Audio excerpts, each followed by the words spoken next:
Hello दोस्तों, welcome to back my YouTube channel. मेरे YouTube channel target vision में आप लोगों का बहुत बहुत स्वागत है। आज मैं आप लोगों को क्लास 11 हिस्ट्री का सेट नंबर 2 लेके आया हूं, जो कंप्लीट सॉल्यूशन पूरा देखें और पूरा समझे हैं। यदि आप इस चैनल को अभी तक सब्सक्राइब नहीं किए हैं तो सबसे पहले चैनल को सब्सक्राइब करें, लाइक करें, कमेंट करें, शेयर करें। आपको किसी प्रकार की मदद चाहिए एजुकेशन से संबंधित वीडियो से तो कमेंट सेक्शन में जाके कमेंट करें, आपको इस प्रकार की मदद मिलेगी। तो शुरू करते हैं, एक एक करके पूरी बात बताएंगे तो एक एक करके समझें और पूरी वीडियो देखें, तभी इस वीडियो का फायदा होगा। और ज़रूर से ज़रूर सब्सक्राइब कर लें ताकि हर वीडियो का नोटिफिकेशन सबसे पहले आप तक पहुँचे। तो शुरू करते हैं। आज का ये टर्म 2 से संबंधित है, क्लास 11 हिस्ट्री का सेट नंबर 2 लेके आया हूँ, जो कंप्लीट सॉल्यूशन है। और टर्म 2 से संबंधित जो कि परीक्षा डेट आ गई है, लगभग 16 तारीख से शुरू होने वाली है। तो शुरू करते हैं, एक एक करके समझें और देखें।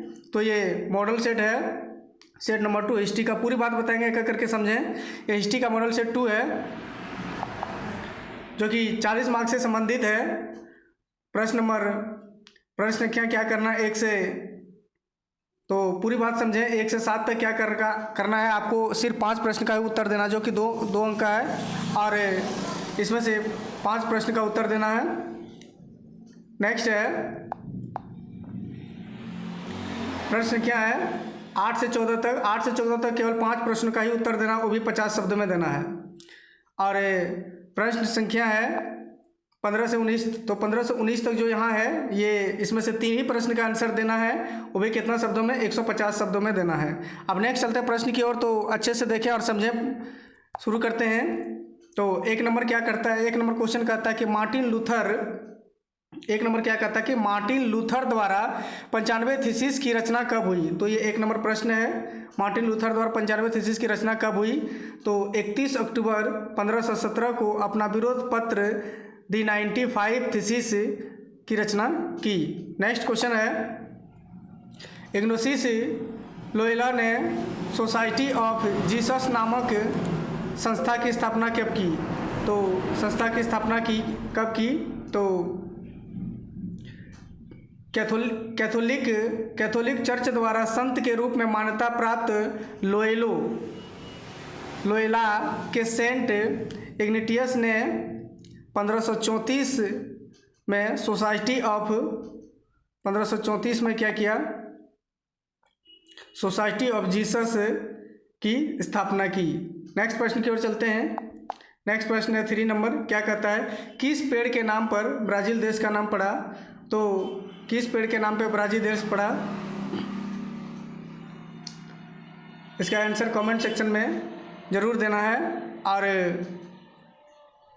नेक्स्ट प्रश्न है प्रश्न नंबर 4, क्या कहता है, इंका सभ्यता की राजधानी कहाँ थी। तो इंका सभ्यता की राजधानी जो कुज्को इंका सभ्यता की राजधानी थी, ये कुज्को इंका सभ्यता की ये ऐतिहासिक राजधानी थी। नेक्स्ट प्रश्न है, ब्रिटेन में प्रथम औद्योगिक क्रांति कब हुई।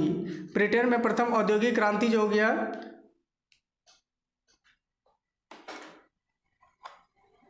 ये ब्रिटेन में औद्योगिक क्रांति कब हुआ था।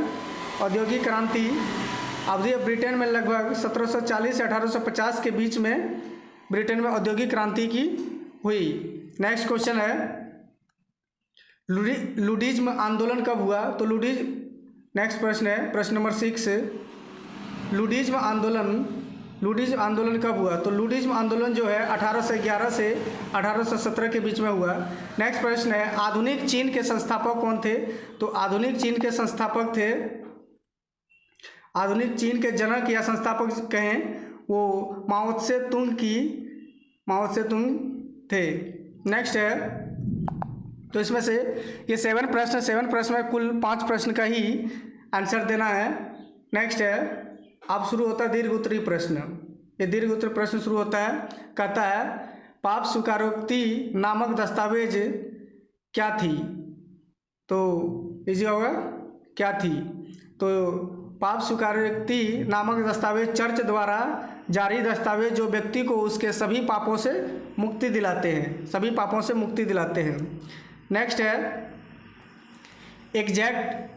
एज़टेक और मेसोपोटामिया लोगों की सभ्यता की तुलना कीजिए। तो इसमें सभ्यता की तुलना पूछा है। तो एज़टेक सभ्यता मध्य अमेरिका सभ्यता थी, क्योंकि इसका विकास मध्य अमेरिका में हुआ था, जबकि जबकि मेसोपोटामिया सभ्यता का विकास वर्तमान इराक गणराज्य के भूभाग पर हुआ था। तो एज़टेक सभ्यता में चित्रात्मक लिपि का प्रचलन था, अतः उनका इतिहास भी चित्रात्मक ढंग से ही लिखा जाता था। तो नेक्स्ट प्रश्न है,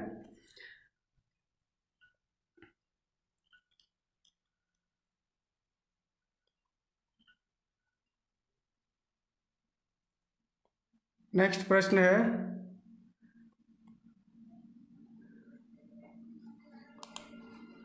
प्रश्न नंबर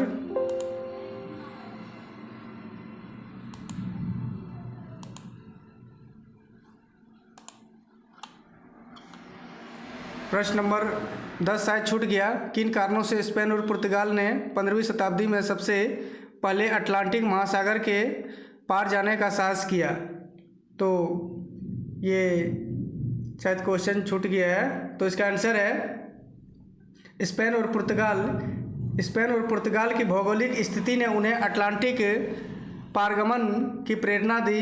इन देशों का अटलांटिक महासागर पर स्थित होना उनके लिए अटलांटिक पारगमन का प्रथम महत्वपूर्ण कारण था। एक स्वतंत्र राज्य बनने के बाद पुर्तगाल ने मछुआई एवं नौकाई के क्षेत्र में विशेष प्रवीणता प्राप्त की। नेक्स्ट क्वेश्चन है, नहर और रेलवे परिवहन के सापेक्षिक लाभ क्या क्या है? तो 11वें प्रश्न प्रश्न नहर और रेलवे के बारे में। तो क्या है, नहर और रेलवे परिवहन के सापेक्षिक लाभ क्या क्या? नहरों द्वारा खानों से कोयले और लोहे जैसे भारी पदार्थों को कारखानों तक ले जाना काफ़ी सरल हो। नहर द्वारा माल का आयात और निर्यात सबसे सस्ता पड़ता था। बड़े बड़े नगरों को जब इन नगरों से मिला दिया जाता था तो शहरवासियों को सस्ते परिवहन की उपलब्ध थी, यानी कि बहुत ही माल ले जाने में बहुत आसानी होती थी। नेक्स्ट प्रश्न है प्रश्न नंबर 12, मेजी पुनर्स्थापना से आप क्या समझते हैं? तो क्वेश्चन नंबर लिखा है 12। तो 12 नंबर में क्या है? प्रश्न 12 है मेजी पुनर्स्थापना है, टाइपिंग मिस हो गया है। मेजी पुनर्स्थापना से आप क्या समझते हैं? तो 19वीं शताब्दी में जापान के एक घटनाक्रम था जिसने सन 1868 में सम्राट का शासन फिर से बहाल हुआ। इससे जापान के राजनीतिक और सामाजिक वातावरण में बहुत महत्वपूर्ण बदलाव आए, जिनसे जापान तेज़ी से आर्थिक, औद्योगिक और सैन्य विकास की ओर बढ़ने लगा। तो ये मेजी पुनर्स्थापना से संबंधित था। नेक्स्ट प्रश्न 13 नंबर में लिखा हुआ 1911 ईस्वी की चीनी क्रांति का क्या कारण थे? तो चीनी क्रांति एक और कारण था आर्थिक दुर्दशा। आर्थिक दृष्टि से चीन की जनता में घोर अशांति थी। चीन की आबादी बड़ी तेज़ी से बढ़ रही थी और सरकार उसके भोजन का इंतजाम नहीं कर पा रही थी। देश में दुर्भिक्ष और बाढ़ों की प्रचुरता थी, जिसके कारण खेती को बहुत अधिक नुकसान पहुंचा। तो 1911 ईस्वी की चीन क्रांति का यही कारण था। नेक्स्ट है दीर्घ उत्तरी प्रश्न। तो दीर्घ उत्तरी प्रश्न क्या है? ये दीर्घ उत्तरी प्रश्न है। नेक्स्ट प्रश्न है दीर्घ उत्तरी प्रश्न, जो कि 100 लॉन्ग में लिखना है। क्या कहता है, धर्म सुधार आंदोलन का क्या प्रभाव पड़ा? तो धर्म सुधार आंदोलन का क्या प्रभाव पड़ा? तो धर्म सुधार आंदोलन के प्रभाव फ्रांस तथा स्पेन को छोड़कर यूरोप के अधिकांश देशों में प्रोटेस्टेंट धर्म की स्थापना हुई।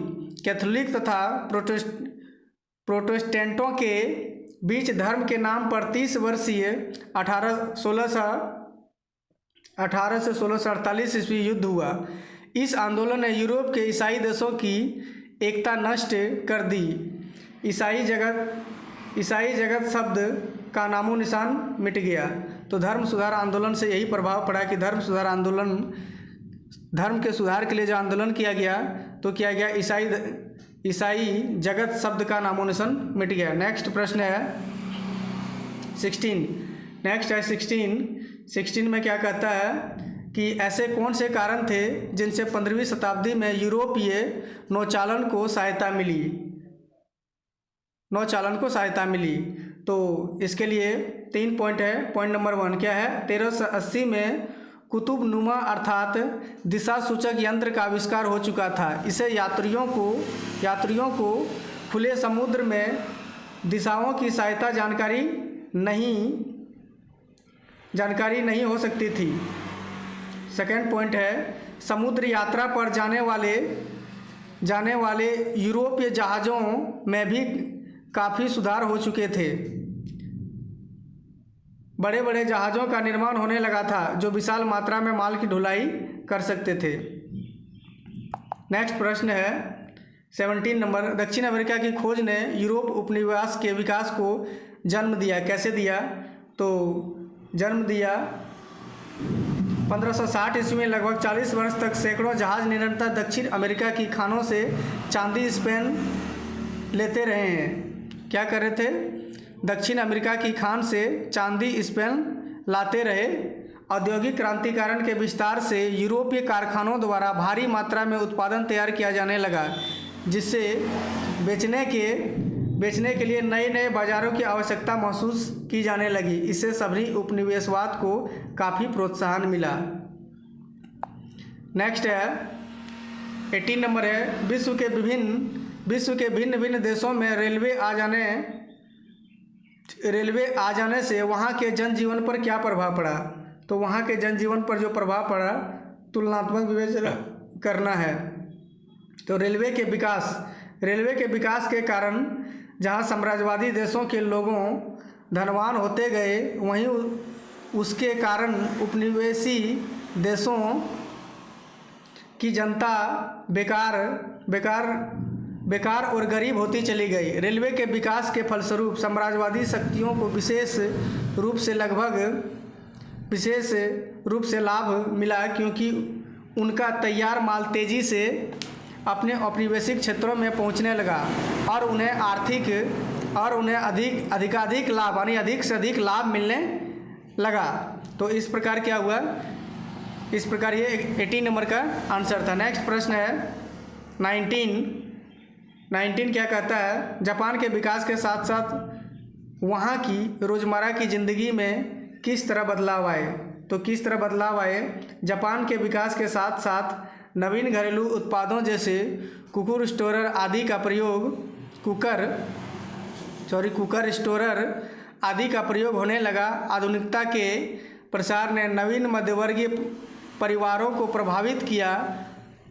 ट्रामों के आने से आवागमन की गतिविधियां आसान हो गई। मनोरंजन के नए नए साधनों का आविष्कार होने लगा और लोग अपनी ज़िंदगी में काफ़ी बदलाव कर लिया और लोग अपनी ज़िंदगी में आगे बढ़ने लगे। तो इस प्रकार 19 प्रश्न है, सभी प्रश्न को एक एक करके समझा दिए। अगर इसमें से किसी प्रकार की अगर कोई रह गया हो तो कमेंट सेक्शन में जाके कमेंट करना, आपको उस प्रकार की मदद मिलेगी।